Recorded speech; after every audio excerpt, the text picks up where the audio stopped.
এটা আমার college. School জীবন শেষ করে এই কলেজে ফার্স্ট টাইম আমি ভর্তি হই। ইন্টারে এই কলেজেই আমি পড়ি। আব্দুল করিম বিরথা কলেজ পটুয়া। আজ অনেকদিন পর কলেজে গেলাম। কলেজের পরিবেশটা খুবই ভালো লাগলো।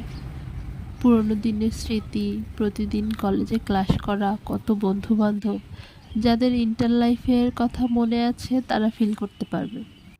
অনার্সে উঠলে কলেজের এই ফিলিংসটা অবশ্য থাকে না। যেমন স্কুল লাইফ শেষ করে ফার্স্টে যখন কলেজে পাড়া দেওয়া হয় তখন যে ফিলিংসটা কাজ করে। অনেক দিন পরেই কলেজে আসলাম। কলেজের ভেতরে অনেকগুলা গাছ ছিল, গাছগুলা কেটে ফেলছে, এখন আর গাছগুলা নাই। এখন সেখানে নতুন নতুন বিল্ডিং উঠতেছে। কলেজের পরিবেশটা গুছানো হয়েছে, তবে আগের মতো মনোরম আর নেই।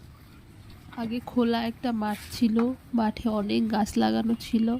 আমরা সবাই মিলে টিফিন টাইমে ওই মাঠে সময় কাটাতাম, গল্প করতাম, আড্ডা দিতাম। কত আনন্দ, কত মজা। ইন্টার শেষ করছি, অনার্স লাইফ শেষ করছি, মাস্টার শেষ করছি, এগুলো এখন শুধুই স্মৃতি। আমার কলেজটা কার কেমন লাগছে জানাবেন।